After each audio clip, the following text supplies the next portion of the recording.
Well, the country's longest-running horror franchise is set to return to the big screen. The newest and upcoming Shake, Rattle, and Roll installment promises a new level of terror, and it's going to be extreme. So joining us on New Day, we have director Richard Somes and actors Miggs, Cuaderno, and Mika Reins. Good morning to you. Shake, Rattle, and Roll finally sees the light of day, direct. I mean, how long has it been since yung last na Shake? Well, I think the last was like 2014, so maybe around 7, 8 years na nawala. Yeah, so siguro mga 9, 10 years. So, Yes, syempre, 9, 10 years. nakakamiss talaga. Sa iyo naman, direct, this is Shake, Rattle, and Roll. It's not new to you. You have done a few episodes with them. Yes. Ano yung mga episodes na ginawa mo with Shake dati? Well, actually, I started my directing career with Shake, Rattle, and Roll, and that was on 2005. Okay. So it's like the Shake, Rattle, and Roll revival. For you. So 2005, tapos you did another one. Yes, I did another one 2011, and that was like Shake, Rattle, and Roll 13. And then now, the extreme. I mean, it's just getting bigger and bigger extreme. Yes. There are 3 episodes in this Shake, Rattle, and Roll extreme.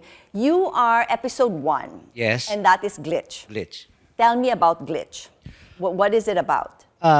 What's exciting about Glitch, because it's not just the horror attack of the whole episode, but I think there's a whole lot of what you call this? There's a whole lot of stories and layers about it, and it speaks about motherhood. It speaks about domestic disturbance, and at the same time, it really speaks about relationships.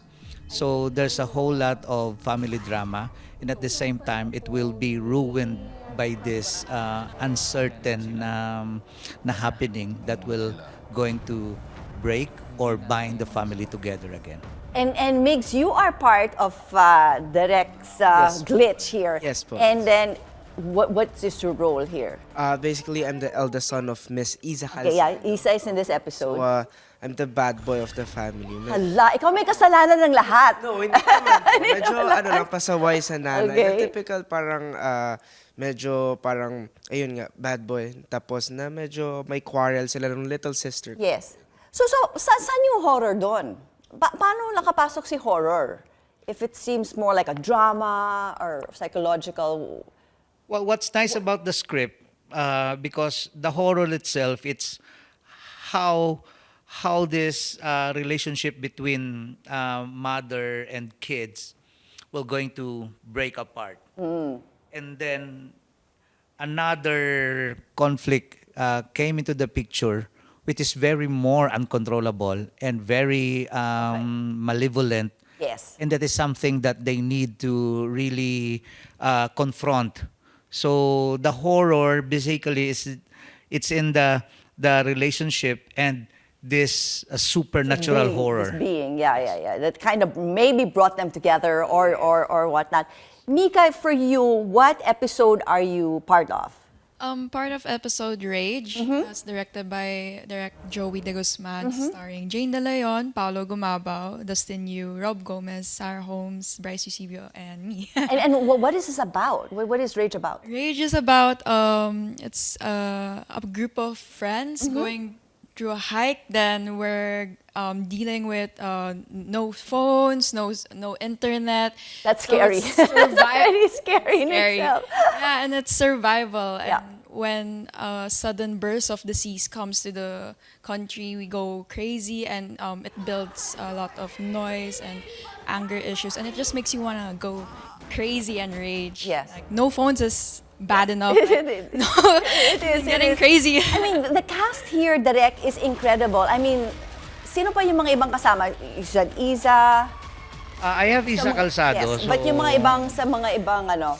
And then we have Jane is kasama Jane with Del- you. And then the other episode, direct, is Mukbang. Mukbang. Yes. And that is directed by? Directed by Gerald Tarog also. And the other one is directed by Joey De Guzman. So I Okay. think there's a whole lot of different flavor and style in terms of directing this new episode, new Shake, Rattle and Roll. How excited were you, Direct, to do this again? How different was your glitch from the past two Shake, Rattle, and Roll episodes that you've done? Because we're talking about extreme. We're not talking about just a regular, episode. This is like to the max. Yes, the reason why I said yes immediately with Regal when they called me up, because the script is really challenging, and at the same time it's really up my alley because I love horror films in the Hollywood, like The Omen, Yes. The Exorcist. Mga nakakatakot. Yeah, so basically it's dealing with something more powerful Supernatural. and supernatural. So I said yes immediately.